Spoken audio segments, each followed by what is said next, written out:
Everybody, it's Tanner, and this video is brought to you by www.favecrafts.com. In today's video, we're working on a birthday card. And what I love to do about cards is work with one paper stack. The reason why is because when you have one paper stack, you know all the papers coordinate, and it all will just look so good together. So what I've done today was took this sheet right here and trimmed this out right here, which was pretty simple, and then I have these two right here I can trim out, and these images down here I can trim out too, and you can just keep those. So it's a really awesome thing to do with a stack, and then just keep them all together and you can reuse it. I love doing that. And here's what I cut out right here, which we'll be using this on today's birthday card.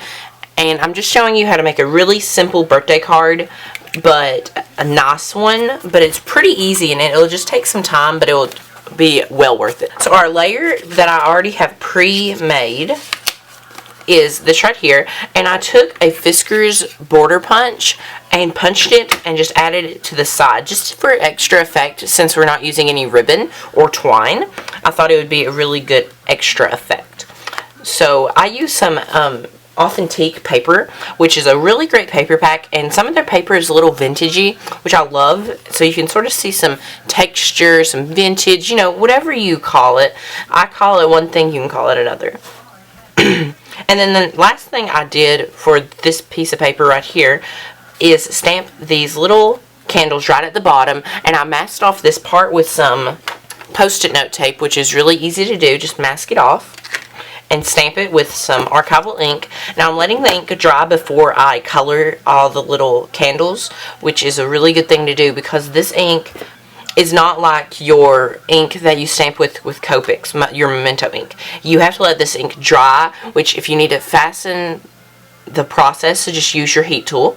And we're also going to be doing some heat embossing today, so it's going to be a really excellent card, really fast and really fun. Let's get started.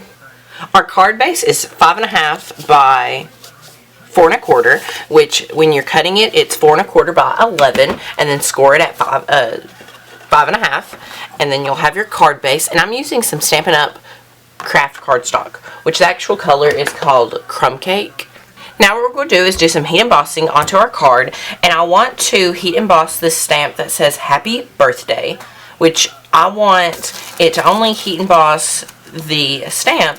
So what you can do to get the static where it doesn't stay on there is just use a dryer sheet and just wipe it all over your card, and just make sure it gets all over, which it will. And the reason why is so your paper gets touched by so many different things, and your hands has a lot of static in it, so it will want to keep the embossing powder on there. So I'm going to use a Fiskars stamp press today with our stamp right here. And I'm just using this Happy Birthday, which I picked up at Hobby Lobby. And I'm taking a Tim Holtz Distress Embossing Ink, which is my favorite ink pad for distress inking. The Versamarks are really nice, but for some reason I just find that this one works really well. So after that's all inked up, we're just going to take it and angle it and stamp it right here. Just like that. I have some blue embossing powder that we're going to use today. And this is just a nice fine blue from Zing. Okay, so after you're done doing that, you'll have your nice heat embossed Happy Birthday, which I wanted to do that, so it just popped. And then the next thing I'm going to do is take 2 or 3 Copic markers and just color these right down. Okay, so that is done. And a great alternative, by the way, for Copics are Bic markers. They work really great. You can pick them up at any office supply store for little to nothing. I think you can get a set of 24 for about 20 bucks, which that's how much you pay for about 4 Copics. You can get 4 or 5. We're just going to put our card down on our card base, and I'm just going to use some ATG to put it down, and you can sort of align it where you want it, just like that. It looks really nice. Okay, so after that's done, what I'm going to do is take our banner, and I'm just going to cover this with some dimensionals, just like these, and I think I'm going to have to cut them in half because I don't think they fit all. I don't think one fits. So what I'm going to do is I'm just going to cut these in half and put these on each little banner piece. Okay, so after we put all those dimensionals on, I'm just going to put it where I see fit. I think I'm going to make it at an angle right here. That. Put it down right there. And then I'm going to take it on the back right here. Take my scissors and just trim it just like that. And right here as well. So here's our banner, and then the final step to our card is doing some tick lines that sort of look like stitching, which I find is a great added effect to a card, especially when using this color of cardstock. I really love doing it. So what I do is just do dash lines right through here.